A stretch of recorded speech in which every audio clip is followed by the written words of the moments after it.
Baik, Assalamualaikum warahmatullahi wabarakatuh.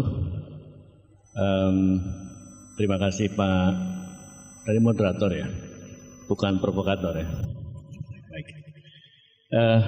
Pertanyaan yang dimintakan pada saya untuk bicara adalah tentang cukupkah Permenkes 36 tahun 2015 mencegah fraud pada JKN. Jadi pertanyaan ini tentu saja pertanyaan yang mendasar, karena kalau jawabannya tidak cukup maka barangkali kita harus mengubah Permenkesnya atau menambah dengan peraturan lain.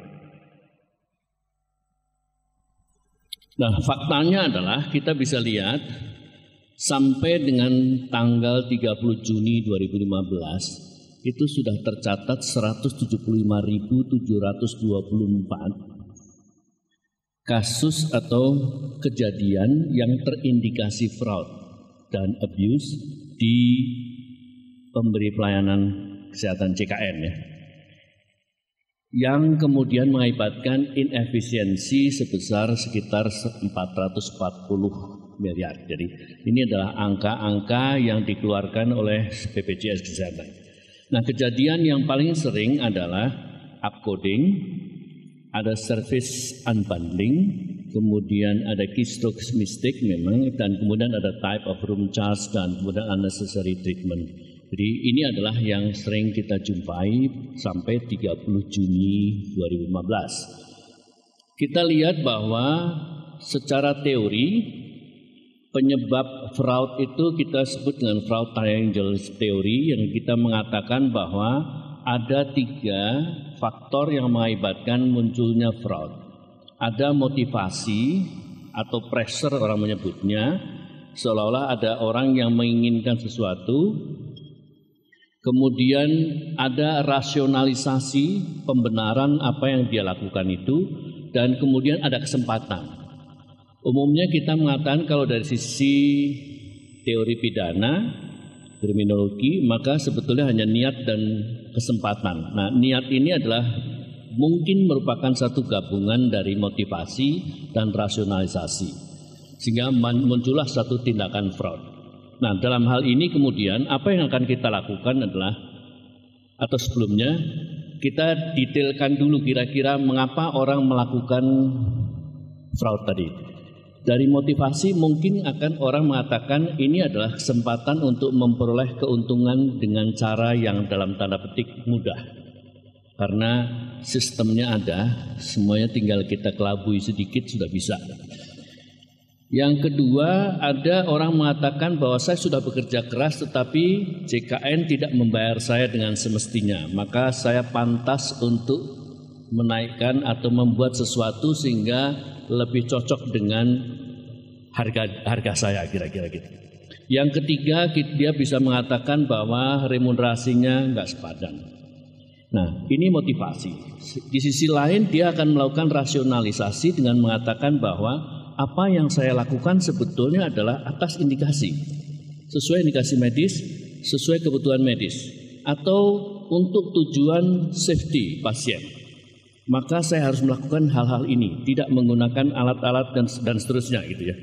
Atau ini adalah hak pasien untuk memperoleh pelayanan seperti ini, atau menggunakan standar yang tertinggi yang dipakai, sebagaimana sumpah dokter yang mengatakan akan melakukan sesuatu sesuai dengan standar yang tertinggi.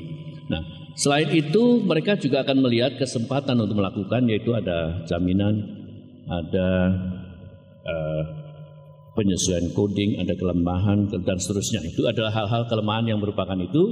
Nah, Permenkes ini sebetulnya digagas awalnya oleh para akademisi dari pakar-pakar dari UGM, membuat naskah akademik tentu melalui berbagai diskusi, kemudian disusun Permenkes awal, kemudian bersama-sama dengan PUK dan tim UGM itu dibuat, dan akhirnya diperkuat juga dengan Persi, Arsada dan seterusnya. Berkembanglah, akhirnya jadilah ini Permenkes ini ya. Jadi Permenkes ini judulnya adalah Pedoman Pencegahan Kecurangan tadi.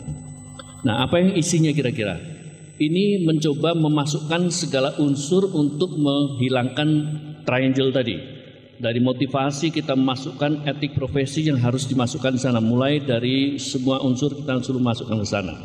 fraud atau pidana kita sosialisasikan, remunerasi diatur dan seterusnya. Ini adalah aturan yang masuk ke sana. Rasionalisasinya pun kita atur bahwa usahakan mereka bekerja dengan panduan klinik yang baik, safety-nya dan seterusnya. Dan kemudian kesempatannya pun kita hilangkan dengan memberikan budaya-budaya yang mencegah ke arah sana. Lengkapnya Permenkes silahkan nanti Bapak Ibu sekalian baca di Permenkesnya. Nah, pertanyaannya adalah cukup nggak sebagai kebijakan nasional? Kalau iya, maka berarti jangan kemudian kita mengatakan cukup nggak satu peraturan menyelesaikan seluruhnya. Tidak mungkin. Jadi harus ada kebijakan yang sifatnya nasional, nanti kemudian diselesaikan atau ditindaklanjuti dengan kebijakan-kebijakan lokal atau kebijakan institusional. Dan ini yang sebenarnya harus kita lakukan. Perlu nggak peraturan di tingkat kabupaten kota, perlu nggak di tingkat Vaskes, perlu nggak keprofesian. Kalau di tingkat ini sebetulnya sudah kita sebutkan di dalam Permenkes ini bahwa masing-masing dinas kesehatan harus membuat, masing-masing Vaskes membuat dan seterusnya, kecuali FKTP yang ikut dengan dinas kesehatannya. Jadi kalau seperti itu yang dilakukan, maka mestinya kita sudah bisa mencapai suatu sistem pencegahan yang utuh. Hanya masalahnya belum tentu kita bisa melakukannya serempak seluruh Indonesia ya.